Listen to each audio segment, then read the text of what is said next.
Hi friends, welcome to Satya's Lifestyle Channel. இன்றைக்கி நம்ம பார்க்க போகிற ரெசிபி வந்து ஒரு சைட் டிஷ் ரெசிபி தான். கத்திரிக்காய் பொடி வறுவல் தான் இன்றைக்கி நம்ம பார்க்க போகிறது. இந்த பொடி வந்து அவ்வளோ ஸ்மெல்லு சூப்பராக இருக்கும். அது மட்டும் இல்லை, இந்த இது வந்து நம்ம தயிர் சாதம், ரச சாதம், சாம்பார் சாதத்தோட சூப்பரான காம்பினேஷனாக இருக்கும். இது ரொம்ப ஈஸியாகவும் நம்ம இந்த பொடி மட்டும் ப்ரிப்பேர் பண்ணி வச்சுருந்தோன்னா இது ரொம்ப ஈஸியாக நம்ம பண்ணிடலாம். இது எப்படி பண்ணலான்றதை பார்க்கலாம். இந்த கத்திரிக்காய் பொடி வறுவல் பண்ணுறதுக்கு 1 ஸ்பூன் போல் உளுந்து சேர்த்துக்கிறேன்.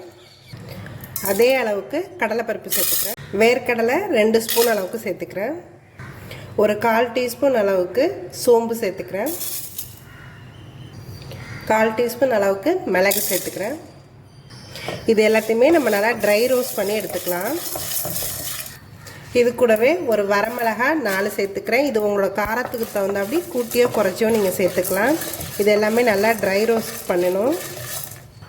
இதில் நீங்கள் வெள்ளை எள்ளு கூட சேர்த்துக்கலாம், அதுவும் டேஸ்ட் நல்லாயிருக்கும். வெள்ளை எள்ளு, பொட்டுக்கடலை இந்த மாதிரி அதையும் சேர்த்துக்கலாம்.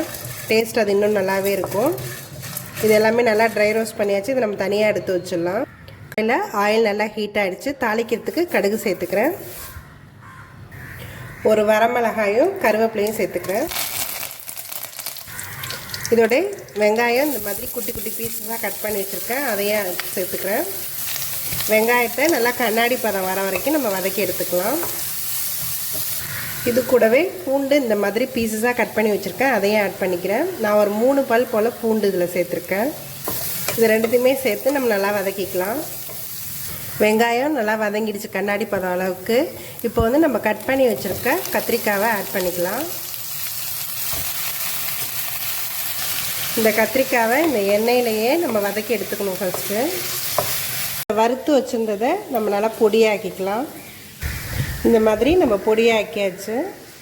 ஒரு அரை பதம் போல் வெந்துருச்சு. இப்போ வந்து கொஞ்சமாக மஞ்சத்தூள் சேர்த்துக்கலாம். இந்த கத்திரிக்காய்க்கு தேவையான அளவுக்கு உப்பு சேர்த்துக்கிறேன். இது எல்லாத்தையுமே நல்லா மிக்ஸ் பண்ணிக்கலாம். புளி தண்ணி நான் இந்த மாதிரி கரைச்சி எடுத்து வச்சுருக்கேன், அதை ஆட் பண்ணிக்கிறேன்.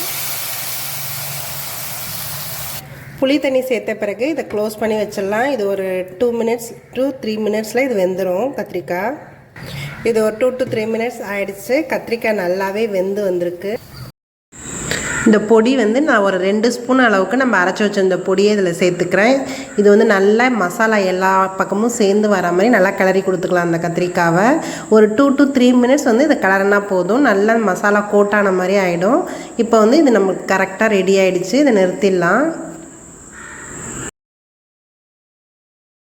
இது லாஸ்ட்டாக கொஞ்சமாக கொத்தமல்லி தழை தூவி இறக்கிடலாம். கத்திரிக்காய் பொடி வறுவல் ரெடி ஆகிடுச்சு. இது வந்து ரச சாதம், தயிர் சாதம், சாம்பார் சாதத்தோட சூப்பராக இருக்கும் காம்பினேஷன். இது நல்ல அதில் இந்த நிலக்கடலை எல்லாத்தையும் நம்ம வறுத்து போட்டு மிக்ஸ் பண்ணி போட்டிருக்கிறது பொடி வந்து நல்ல ஸ்மெல்லோட அதோட வாசமே நல்லாயிருக்கும். இந்த ஃப்ரையை நீங்களும் உங்கள் வீட்டில் ட்ரை பண்ணி பாருங்கள். என்னோடய வீடியோஸ் எல்லாத்தையும் பாருங்கள். மறக்காமல் எங்கள் சேனலை சப்ஸ்கிரைப் பண்ணுங்கள். தேங்க்யூ ஃபார் வாட்சிங்.